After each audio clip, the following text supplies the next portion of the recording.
On kind of this back to basics note, um, there's a knife that I've carried since I was about 18 years old, so that's about 20 plus years. It's a great knife. It's no longer made, unfortunately. We always called it the US knife, and the reason we call it the US knife is because it says US on it. I think everybody should carry a pocket knife, unless of course there's the school thing, or or the aversion to weapons thing. But in my mind, it's a tool, not a weapon. I carry a pocket knife with me everywhere. Even in a school, I still carry a pocket knife. I guess I can get arrested, but so be it. This one happens to be the one I'm carrying right now.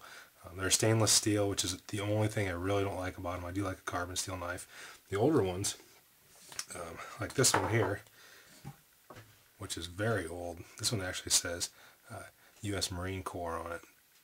And this one was back from from World War II, I believe. And it's made of carbon steel. You can see it's kind of pitted and rusted in spots. But nonetheless, for as old of a knife as it is, you can still say it's in pretty good shape. I haven't ground it down or anything. I kind of just leave it the way it is. It has brass liners in it, so you can kind of tell how old it is. They really don't use a whole lot of brass like that anymore. But it is missing the little lanyard ring on it, as you can see. But it's still a pretty cool knife. Actually, Backwoodsman did a real good article on these a while ago, and I thought it was very interesting. But this is the one I used to carry.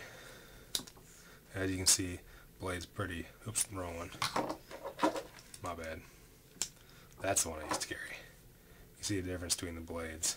One's a little ground down, but that's okay. It does have a main blade, has two springs, and one thing you don't want to do is open up two blades at the same time on these, or with any pocket knife that has multiple, like a Sac Army knife or something like that, Swiss Army knife, whatever you want to call it, because you can break the springs, and they'll break right here where they have holes drilled through them. So if you're going to open up something else, you want to close it, it has a can opener on it. I can't tell you how many times I've used these can openers. A bunch. You run into, even in church settings and stuff like that, I pull out my pocket knife to open stuff, kind of get a few laughs. Screwdriver with a bottle opener. I use a screwdriver a whole lot more than the bottle opener, but my favorite tool on this besides the blade is the awl, and that would be the AWL.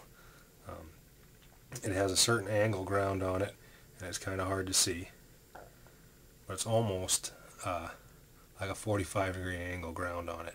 And if you look at it, you can see it's convex, and you'll see why in a second. Say I have this piece of wood right here and I want to put a hole through it, I want to put a lanyard through it, whatever. I'm going to take my knife, I'm going to hold it just like this, and watch my fingers, because this knife can close if you press too hard. I'm going to put it on there to get it started. It's going to go back and forth, and I want to make full revolutions. And you can see, with not a lot of effort, and granted this is just pine, I can get right through there. Go on this side to ream it out, and got a pretty decent size hole right there, big enough to put a piece of 550 cord through. So you can see that it has all kinds of applications out in the woods. It'll do the same thing with metal. It'll go right through aluminum and tin.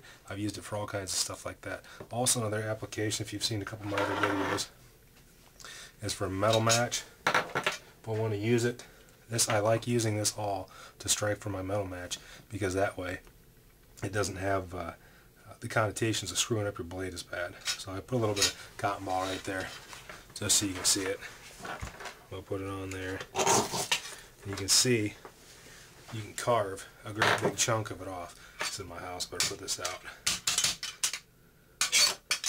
But anyway, I'll show you how to do that again. I just put it down on my tin or whatever it is.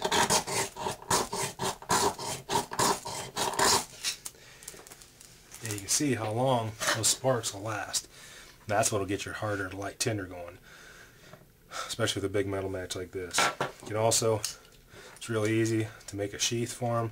This is just some old webbing. Fold it in half, put it on there. I put a D-ring on there just so I can put a metal match. This is what I used to. This is a rig I used to carry with me all the time out in the woods. But I carry it sometimes now, but not as much as I used to.